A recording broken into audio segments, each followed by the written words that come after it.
कैसे हैं आप सभी। आपका हमारे YouTube channel chemistry point by doctor CB sir में स्वागत है।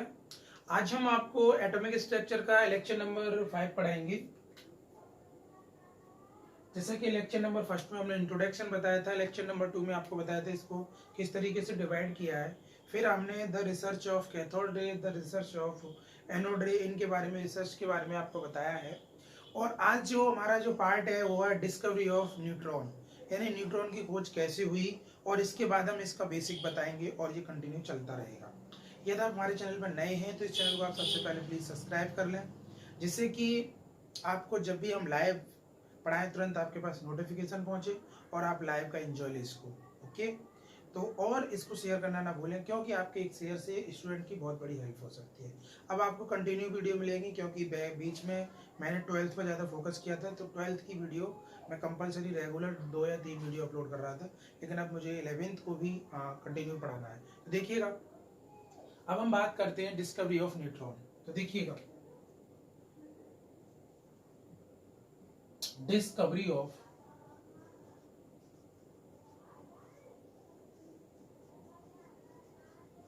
न्यूट्रॉन, न्यूट्रॉन की खोज।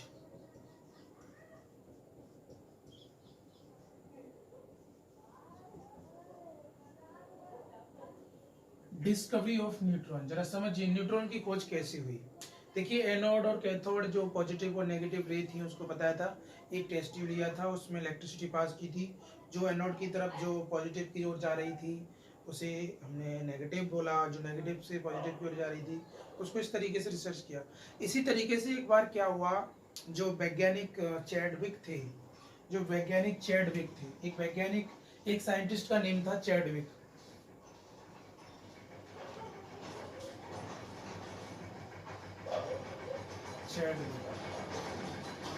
इन्होंने 1932 ईस्वी में, इन्होंने 1932 ईस्वी में क्या किया, एक प्रैक्टिकल किया। क्या किया? एक प्रैक्टिकल किया। इन्होंने लाइटली एलिमेंट लिए। कौन से एलिमेंट लिए? लाइटली। लाइटली बोले तो बहुत हल्के एलिमेंट लिए, जैसे बेरिलियम, Be, और आपका boron, that is boron, that is beryllium. ये दोनों ही लाइटली एलिमेंट है। कैसे एलिमेंट है? लाइटली एलिमेंट है। और इन लाइटली एलिमेंटों पर, और ये बहुत हल्के तत्व हैं। ये कैसे तत्व हैं? ये हल्के तत्व। हल्के बोले तो लाइटली, लाइटली एलिमेंट, हल्के एलिमेंट है। तो इन पर उन्होंने क्या कराया, अल्फा रे, जो अल्फा पार्टिकल होते हैं उनका मूविंग कराई। इस पर क्या कराया, जैसे ये क्या है, इसको मान लो ये बोरोन है और ये अल्फा रे है, तो इस पर इसको मूव कराया। मूव कराने पर उन्होंने देखा कि एक नया एलिमेंट बन रहा है और उसके साथ एक एलिमेंट्स और बन रहा है, जिसको हम एलिमेंट ना कह सकें, वो चीज की बन रहा था। तो अब एक बात समझिए, ये दोनों लाइटली एलिमेंट हैं और लाइटली एलिमेंटों पर मूविंग कराई किसकी? अल्फा रे। अल्फा रे की जैसे ही मूविंग कराई उन्होंने, जैसे ही इन पर अल्फा रे डाली, तुरंत इसमें क्या हुआ, क्योंकि alpha is equal to, alpha बोले तो हीलियम, इसका एटॉमिक नंबर 2 होता है और एटॉमिक वेट 4 होता है। जैसे ही उन्होंने इस पर डाला, जैसे ही, एक बात यहां समझने की कोशिश करना, ये बी ही है और इसका एटॉमिक नंबर 4 होता है और एटॉमिक वेट 9 होता है। आगे चल के हम एटॉमिक नंबर, एटॉमिक वेट की डेफिनेशन बताएंगे, फिलहाल ये समझना है। अब जैसे ही उन्होंने, भाई ये बोरॉन है, ये बेरिलियम है, और इस पे अल्फा रे डाला, दैट इज अल्फा और दैट इज बेरिलियम, बेरिलियम। तो उन्होंने डाला तो यहाँ एक कंपाउंड का फॉर्मेशन हुआ। ये 2 और 4 कितना होता है? 6। और 6 पर हमारी पेरियोडिक टेबल में, यानी आवर सारणी में 6 नंबर पे कौन सा एलिमेंट है? भाई कार्बन। तो यहाँ जो जनरेट हुआ वो कार्बन जनरेट हुआ और इसका एटॉमिक वेट कितना होता है? 12। कितना होता है? 12। अब बचा क्या भाई? अब इसको 9 और 4 को ऐड करोगे तो कितना होगा? 13। और जबकि इसका एक बचा तो इसको N0, और यही था न्यूट्रॉन। ये क्या था? न्यूट्रॉन। यहां से जनरेशन हुई न्यूट्रॉन। न्यूट्रॉन किसकी जनरेशन हुई? न्यूट्रॉन। इसी तरीके से उन्होंने दूसरा एलिमेंट लिया लाइटली, वो बोरॉन था। That is boron. बोरॉन ये एटॉमिक नंबर 5 था और ये 10 था। क्या था? ये 10 था। तो उन्होंने जैसे ही ये लिया और इस पे अल्फा कणों की बमबारी की, यानी अल्फा कणों को मूव कराया। अल्फा कणों को मूव कराने पर यहाँ पे फिर वही एक हरकत बनी। ये कितना होता है भाई? 7। अब 7 पे कौन है? नाइट्रोजन। और नाइट्रोजन का एटॉमिक नंबर 13 एंड 14 होता है, तो यहाँ 13 और ये 0 एंड 1। यही था न्यूट्रॉन, यही था न्यूट्रॉन। तो the research of neutron by Chadwick 1932 lightly element move alpha ray is formed nascent element and neutron, तो इट्स कॉल न्यूट्रॉन। एक सिंपल सी बात कह दे हम तो ये बात तो हमारी डेफिनेशन की ओर जाती है कि भाई the research of neutron, neutron की रिसर्च कैसे हुई? एक सिंपल सी बात समझ लो, लाइटली एलिमेंटों पर जब अल्फा पार्टिकल का मूव कराया तो उनमें से एक स्टेबल एलिमेंट बना और ये थोड़ा अनस्टेबल होता है, जो न्यूट्रॉन है ये एलिमेंट बना। ठीक है, तो इसमें क्या होता है? इसमें प्रोटॉन नहीं होता, केवल न्यूट्रॉन होता है, प्रोटॉन नहीं होता, क्योंकि ये 0 है और ये 1 है, तो इसमें न्यूट्रॉन है, इसीलिए इनको क्या कहा? न्यूट्रॉन।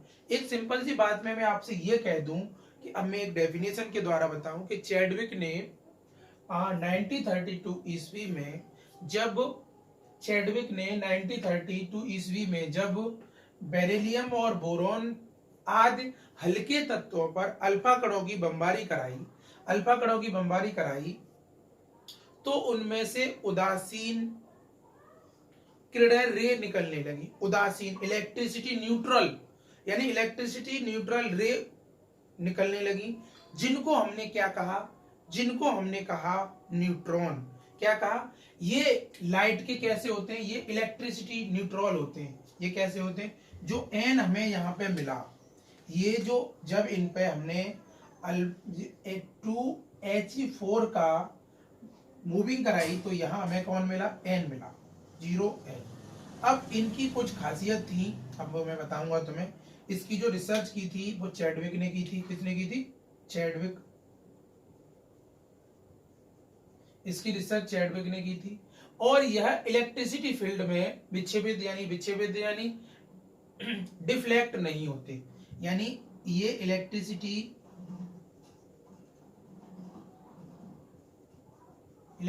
फील्ड डिफ्लेक्ट नहीं होते, यानी विच्छेदित नहीं होते।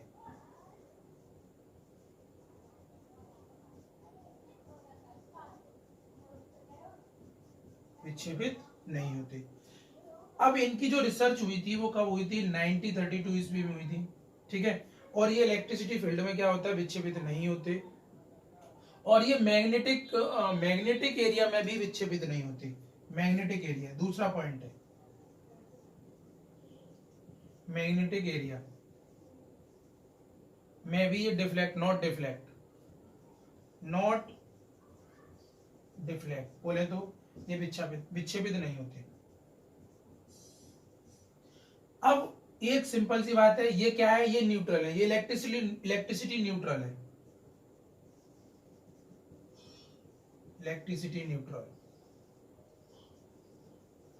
Electricity neutral not pass electricity, इसमें इलेक्ट्रिसिटी पास नहीं होती, नॉट पास इलेक्ट्रिसिटी, इसमें इलेक्ट्रिसिटी पास नहीं होती। अगर हम बात करें इस पे जो चार्ज होता है, इस पे कोई चार्ज नहीं होता, नॉट चार्ज नहीं होता, तभी तो इसमें इलेक्ट्रिसिटी पास नहीं होती। इसके पास कोई चार्ज नहीं होता, नॉट चार्ज, इसके पास जो है कोई चार्ज नहीं होता। क्यों नहीं होता? क्योंकि दैट इज इलेक्ट्रिसिटी न्यूट्रल। ये कैसी होती है? इलेक्ट्रिसिटी न्यूट्रल होती है। बट इसका जो मास होता है वो होता है 1.675 इंटू 10 टू की पावर -27 किलोग्राम। इस पे जो मास होता है वो कितना होता है? 1.65 इंटू 10 टू की पावर -27। अब हम बात करें, देखिए एक बार मैं दोबारा कहूंगा आपसे, what is this the research of neutron. Neutron की रिसर्च कैसे हुई? लाइटली एलिमेंट मूव अल्फा रे is formed nascent element and neutron. अब न्यूट्रॉन के कैरेक्टर की बात करते हैं। न्यूट्रॉन के कैरेक्टर, भाई न्यूट्रॉन क्या है, न्यूट्रॉन की रिसर्च हो गई। न्यूट्रॉन क्या है, न्यूट्रॉन की रिसर्च 1932 ईस्वी में हुई थी और यह इलेक्ट्रिसिटी फील्ड में विक्षेपित नहीं होता, यानी ये मूव नहीं करता, कितनी भी लाइट भेज दो। बट देखिए तुम्हें पता है, जब भी किसी भी वायर में हम इलेक्ट्रिसिटी पास करते हैं तो उसमें मैग्नेट बन जाती है। जैसे आपने देखा होगा पंखा चलता है, फैन चलता है ना, फैन तभी चलेगा जब इलेक्ट्रिसिटी भेजेंगे। इलेक्ट्रिसिटी भेजने पर उसका जो रोटर आर्मेचर होता है उसमें इलेक्ट्रिसिटी पास हो जाती है और ये मूविंग करने लगता है। तो इसमें कोई ऐसा मूवेबल नहीं होता, ठीक है। तो ये है इसके कैरेक्टर। कैरेक्टर हमें समझ में आते हैं। अब हम स्पेशल कैरेक्टर की बात करें, अभी तो हमें यह बात चली, तो इसका पहले आप स्क्रीनशॉट ले लो। मैं न्यूट्रॉन के स्पेशल कैरेक्टर की बात करूंगा कि ऐसा कैसे हो रहा है, बिल्कुल स्पष्ट। तो डेफिनेशन आप लिख ही लेंगे, सिंपल सी बात है।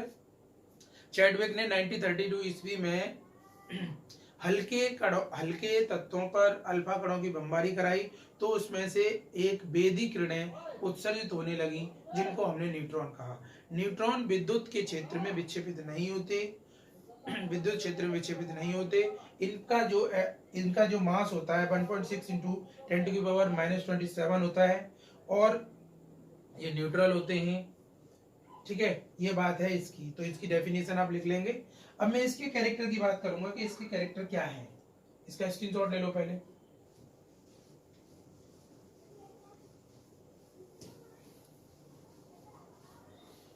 साथ के साथ डेफिनेशन लिखिए, जैसा कि मैं पिछली बार मैंने सारी डेफिनेशंस लिखी थी, तो आप लिखते चलिए।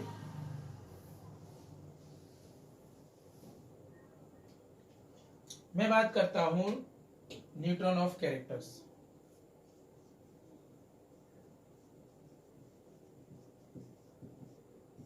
ऑफ न्यूट्रॉन, न्यूट्रॉन के गुण।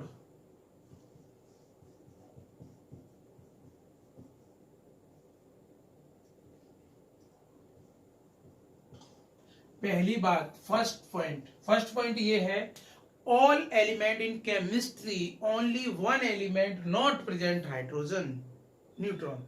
एक हमारे 118 एलिमेंटों में से हमारे जो पेरियोडिक टेबल है, पेरियोडिक टेबल जो आवर्त सारणी है, आवर्त सारणी में मान लो 118 एलिमेंट्स हैं, 118 एलिमेंट हैं। इनमें से एक एलिमेंट ऐसा है जिसका नाम हाइड्रोजन है, 1H1, जिसको हम हाइड्रोजन कहते हैं, हाइड्रोजन। और बाद बाकी जैसे दूसरा एलिमेंट हीलियम है, तीसरा लिथियम है, चौथा बेरिलियम है, पांचवा बोरोन है, छठा कार्बन है। अब ये एलिमेंट आप जरा समझें। इसका एटॉमिक नंबर 1, इसका 2, 4, इसका 3, 5, इसका 5, 10, इसका 6, 12। ओके, तो एक बात आती है, अब हमारी पूरी केमिस्ट्री में जो एलिमेंट हैं उनमें से एक एलिमेंट हाइड्रोजन ऐसा है जिसमें न्यूट्रॉन नहीं है, नॉट न्यूट्रॉन, इसमें न्यूट्रॉन नहीं है, नॉट न्यूट्रॉन। पहला कैरेक्टर, यानी कोई तुमसे पूछता है ऐसा कोई एलिमेंट है केमिस्ट्री में जिसमें न्यूट्रॉन नहीं होते, यस है, वो है हाइड्रोजन। क्यों नहीं होते, एक सिंपल सी बात, न्यूट्रॉन निकालने की कंडीशन, नीचे वाले में से ऊपर वाला लेस कर दो। नीचे वाला ये है, ऊपर वाला ये, नीचा ऊपर, नीचे ऊपर, नीचे ऊपर, 1 - 1 0, न्यूट्रॉन नहीं है। तो न्यूट्रॉन नहीं है तो एक एलिमेंट ऐसा हो गया जिसमें न्यूट्रॉन नहीं है, उसका नाम है हाइड्रोजन। दूसरी बात, चलो लिथियम के न्यूट्रॉन निकालते हैं। ऊपर वाला ये, ऊपर वाले में से नीचे वाले घटा दो, न्यूट्रॉन निकल के आ जाएंगे। यानी एक सिंपल सी बात, न्यूट्रॉन बराबर, थोड़ा शॉर्ट में बताना चाह रहा हूं, आगे चल के ये बातें पता चलेंगी। ऊपर वाला भगवान, नीचे वाले तुम, नीचे वाले, माइनस लग रहा है बीच में, क्या लग रहा है, माइनस, ये माइनस है। तो कौन निकल के आएगा, न्यूट्रॉन। बहुत सिंपल सी बात है, व्हाट इज दिस, जो एबव होता है उसमें से नीचे ग्राउंड लेवल वाला लेस कर दो, क्या निकल के आएगा, न्यूट्रॉन। तो यानी हाइड्रोजन में कोई न्यूट्रॉन नहीं है, 1H1 नॉट न्यूट्रॉन। दूसरा आता है 2He4,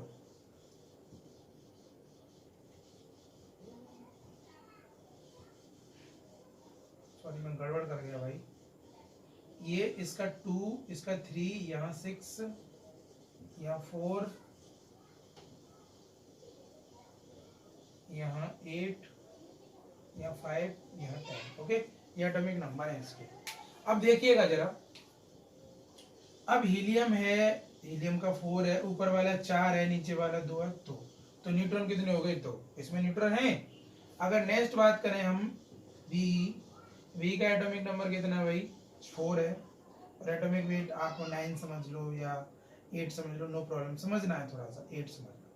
तो आप 8 - 4 कितना आ गया? 4।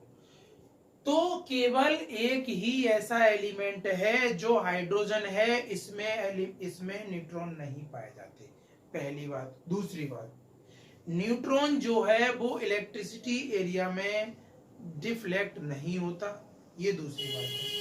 यानी हमारा पहला कैरेक्टर क्या हो गया? Hydrogen is not present neutron, 1H1 is not present neutron. Okay, दूसरी बात, neutron is not deflect electricity area and magnetic area. यानी दूसरी बात हम बताएं यहां, neutron is not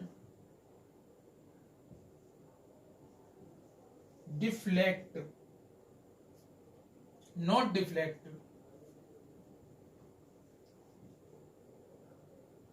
electricity and magnetic area.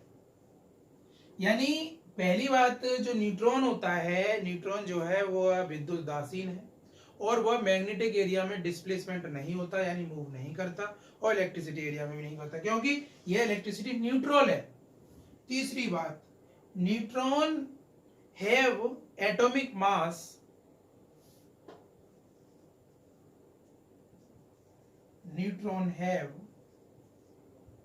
mass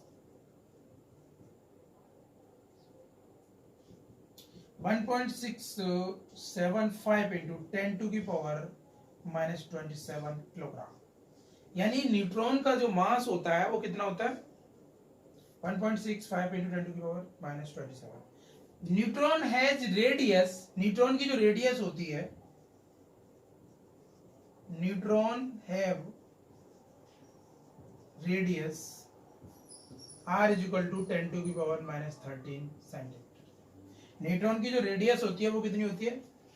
इतनी होती है। ओके, तो ये 4-5 हमारी इसकी क्वालिटी हैं। हमें न्यूट्रॉन कभी भी निकालना हो, एटॉमिक मास, ऊपर वाला एटॉमिक मास होता है और नीचे वाला एटॉमिक नंबर होता है। एटॉमिक मास में से एटॉमिक नंबर घटा दें, लेस करते तो क्या मिलता है? न्यूट्रॉन। और न्यूट्रॉन का जो सिंबल होता है वो 0n1 होता है। ओके, जब न्यूट्रॉन निकलता है किसी में से तो उसके एटॉमिक मास, एटॉमिक नंबर पे कोई डिफेक्ट नहीं पड़ता, बट किसी का में एटॉमिक मास में एक ही लेस हो जाता, कमी हो जाती है। तो आई होप ये कैरेक्टर है इसके, इसको समझ के आप नोट डाउन कर लीजिए। अब मैं जो हमारे इलेक्ट्रॉन, प्रोटॉन, न्यूट्रॉन है उनके बारे में बताऊंगा, फटाफट से आप इसका स्क्रीनशॉट ले लो। ये बात समझ में आ गई होंगी? बिल्कुल, कंटिन्यूटी बनाते रहिए जिससे कि आप ये सारी चीजें क्लियर हो जाए। अब मैं एक साथ बात करूंगा तीनों पे, क्योंकि हमारी केमिस्ट्री में डेफिनेशन इतनी ज्यादा नहीं, इनके बारे में जानना जरूरी है, क्योंकि इससे ही क्वेश्चन पूछ लिए जाते हैं। अब मैं एक साथ बात करूंगा इलेक्ट्रॉन, प्रोटॉन, न्यूट्रॉन की। क्या है इलेक्ट्रॉन, प्रोटॉन, न्यूट्रॉन? मैंने आपको बताया था what is this chemistry, in which study pen, in which study pen. Simple सी बात, पेन, ये हमारे पास पेन है, इन विच स्टडी पेन। यानी what is this chemistry, in which study pen, it's called chemistry. यानी in which study proton, electron, neutron, it's called chemistry. यानी जिसमें प्रोटॉन, इलेक्ट्रॉन, न्यूट्रॉन की स्टडी की जाती है उसे हम केमिस्ट्री बोलते हैं। अब बट्टे आरटीसी, बट्टे आरटीसी, यानी आरटीसी बोले तो अभी इतना समझ लो कि पेन क्या है, प्रोटॉन, इलेक्ट्रॉन, न्यूट्रॉन, आरटीसी, इनकी वाई रिसर्च, वाई डिस्कवरी। इनकी जो रिसर्च की थी वो तीनों की किसने की थी? आरटीसी ने की थी। किसने की थी? आरटीसी ने की थी। इनकी जो डेट ऑफ बर्थ है 19, 18, 97, 1990 और 1932। ओके, इनकी जो रिसर्च हुई थी, अब मैं एक बात बताऊंगा, एक शॉर्ट ट्रिक और है, वो है ईंट पर नाच।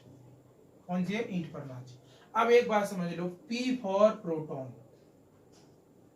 Proton, E for electron, N for neutron, R for Rutherford, R for Rutherford, समझे? R फॉर क्या है? रदरफोर्ड। T फॉर थॉमसन,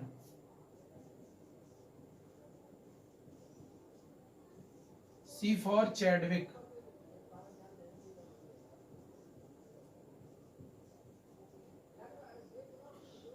अब एक सिंपल सी बात है कि भाई प्रोटॉन की रिसर्च किसने की? रदरफोर्ड ने। इलेक्ट्रॉन की रिसर्च किसने की? थॉमसन ने। न्यूट्रॉन की रिसर्च किसने की? चैडविक ने। अब ये रिसर्च हमें पता चल गई कि भाई इनकी रिसर्च किसने की। अब हिंदी वाली समझ लो, ईंट पर नाच बोले तो इलेक्ट्रॉन, इलेक्ट्रॉन की रिसर्च किसने की थी? थॉमसन ने, थॉमसन।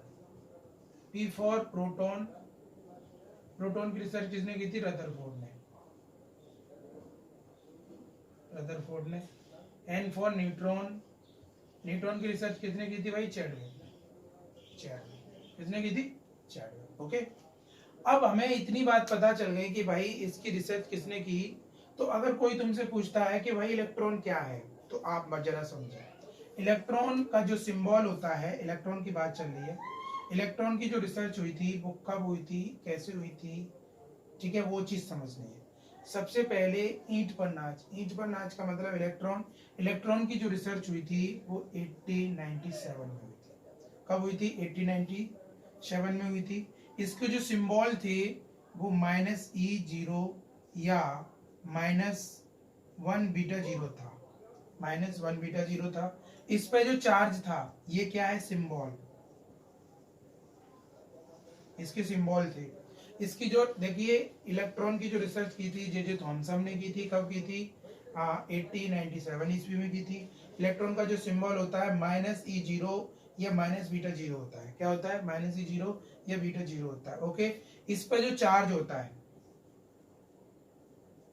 चार्ज, इसका जो चार्ज होता है वो होता है 1.602 इंटू 10⁻⁻19 कूलम।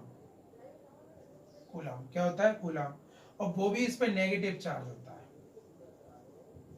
नेगेटिव चार्ज होता है। कैसा होता है? नेगेटिव चार्ज होता है। एक सिंपल सी बात है, अगर हम इसके मास की बात करें, एटॉमिक मास की बात करें, तो इसका मास होता है, बहुत सिंपल सी बात है, इसका मास होता है, मैं एक साथ इनको सारी की डिस्कवरी बताऊंगा। इसका मास जो होता है वो होता है 9.109 इंटू 10⁻31 किलोग्राम। ओके, इसी तरीके से सबसे पहले हमें ये समझना है कि पेन का मतलब क्या है? प्रोटॉन, इलेक्ट्रॉन, न्यूट्रॉन और आरटीसी। पी की रिसर्च किसने की थी? रदरफोर्ड ने। इलेक्ट्रॉन की रिसर्च थॉमसन ने और न्यूट्रॉन की रिसर्च चैडविक ने की थी। इसका आप स्क्रीनशॉट लो, मैं एक टेबल बना के सारी चीजें आपको समझा देता हूँ। ओके, स्क्रीनशॉट ले लो फटाफट से, बहुत जरूरी चीज है ये, आपको समझनी है। और नेक्स्ट पार्ट में हम एटॉमिक नंबर पे बात करेंगे, और जो एटम्स के जो पार्ट होते हैं, स्टेबल और अनस्टेबल, उस पर बात करेंगे। कौन से स्टेबल पार्ट्स होते हैं और कौन से अनस्टेबल पार्ट्स होते हैं। पेन बटे आरटीसी और या ईंट पर नाच, इससे ही ध्यान रखना है आपको। तो अब मैं आपको एक फंडामेंटल टेबल बना रहा हूँ।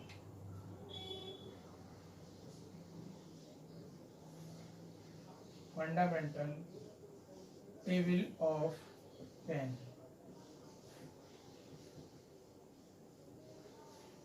हम फंडामेंटल टेबल बना रहे हैं किसकी? पेन की। इलेक्ट्रॉन, प्रोटॉन, न्यूट्रॉन के बारे में हम पूरी जानकारी देंगे ना। तो देखिएगा जरा, आपको समझनी है सारी चीजें। सबसे पहले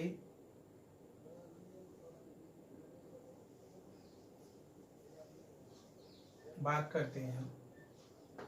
सबसे पहले हम बात करते हैं फंडामेंटल पार्टिकल। फंडामेंटल पार्टिकल,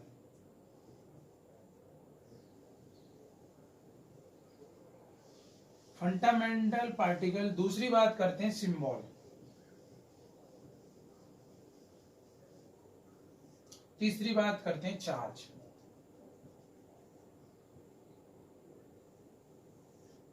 चौथी बात करते हैं मास, वो भी किसमें, केजी में। फिर बात करते हैं मास, वो भी एएमयू में। फिर बात करते हैं डिस्कवरी।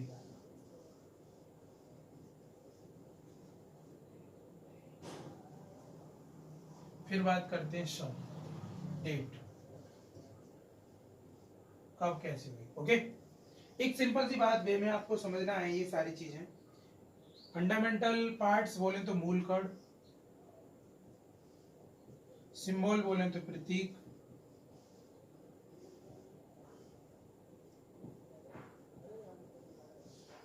चार्ज बोले तो आवेश, चार्ज बोले तो आवेश, बहुत सिंपल सी बात है। मास बोले तो द्रव्यमान, ये भी द्रव्यमान। डिस्कवरी बोले तो खोज करता, डेट बोले तो सन। ओके, तो आपको ये बात समझनी है, मैं पहले ही बता चुका हूं। पेन, पेन बट्टे आरटीसी, थोड़ी सी बात बढ़ेगी। अब जो फंडामेंटल है वो सबसे पहले इलेक्ट्रॉन है। क्या है? इलेक्ट्रॉन। इलेक्ट्रॉन, इलेक्ट्रॉन का जो सिंबल होता है -E0 या -1 बीटा 0 होता है। ओके, इस पर जो चार्ज होता है वो होता है 1.602 इंटू 10⁻⁻19 कूलम, वो भी नेगेटिव। वो भी कैसा होता है? नेगेटिव होता है। इसका जो मास होता है केजी में वो होता है 9.109 इंटू 10⁻31 किलोग्राम। कितना होता है? 9.109 इंटू 10⁻31 किलोग्राम। अब इसका जो मास होता है एएमयू में, एएमयू की फुल फॉर्म होती है एटॉमिक मास यूनिट। एएमयू की फुल फॉर्म होती है एटॉमिक मास यूनिट। एएमयू की फुल फॉर्म क्या होती है? Atomic mass unit. आपको ध्यान रहे, कोई पूछ ले तो। अगर एएमयू की बात करें तो इसका होता है 0.0548। कितना होता है? 0.00548। इसकी जो रिसर्च की थी वो की थी जे थॉमसन ने। थॉमसन। और कब की थी? 1897 में। कब की थी? 1897 में की थी। यहीं से सारी बातें आप बता सकते हैं। दूसरी बात हम बात करें प्रोटॉन की। प्रोटॉन, प्रोटॉन का जो सिंबल होता है वो 1p1 होता है या 1h1 होता है। प्रोटॉन का जो सिंबल होता है 1p1 होता है या 1h1 होता है।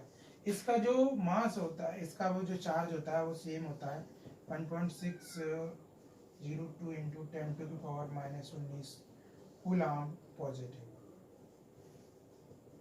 इस पे चार्ज जो होता है वो कैसा होता है? पॉजिटिव होता है। और इसका जो मास होता है वो होता है 1.672 इंटू 10⁻⁻27 किलोग्राम। कहीं कहीं ग्राम में होता है। अगर ग्राम में पूछता है तो इसमें से 3 कम कर दो। ग्राम में पूछेगा तो 1 किलो में कितने ग्राम होते हैं, तो यहाँ 27 आ जाएगा और इधर 24 आ जाएगा। ठीक है, तो -31 किलोग्राम होता है। अब इधर की बात करें, अगर एएमयू की बात करें, एएमयू में मास इसका कितना होता है? वो होता है 1.00757। ठीक है, और इसकी जो रिसर्च की थी वो किसने की थी? रदरफोर्ड ने की थी। किसने की थी? रदरफोर्ड ने की थी। कब की थी? 1919 ईस्वी में की थी। अगर हम बात करें अब न्यूट्रॉन की, न्यूट्रॉन की तो अभी रिसर्च की हमने। न्यूट्रॉन, न्यूट्रॉन का जो सिंबल होता है 0n1 होता है। न्यूट्रॉन का जो सिंबल होता है 0n1 होता है। और ये इलेक्ट्रिकली न्यूट्रल होते हैं। कैसे होते हैं?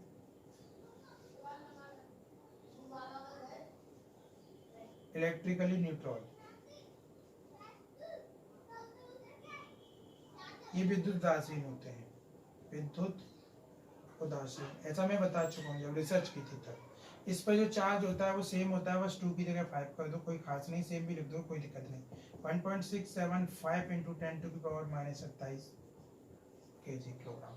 और एएमयू में जो चार्ज होता है 1.00893 होता है, ठीक है। और इसकी जो रिसर्च की थी वो चैडविक ने की थी, चैडविक। किसने की थी? चैडविक ने की थी। कब की थी? 1932 ईस्वी में। ओके, ये है इसका discovery flow chart. Discovery flow chart से आपने जो रिसर्च की थी उसको बहुत आसानी से आप याद रख सकते हैं। शॉर्ट ट्रिक में पेन या ईंट पर नाच, उससे भी आप अच्छे से याद रख सकते हैं। ये सबसे ज़्यादा इम्पोर्टेंट है।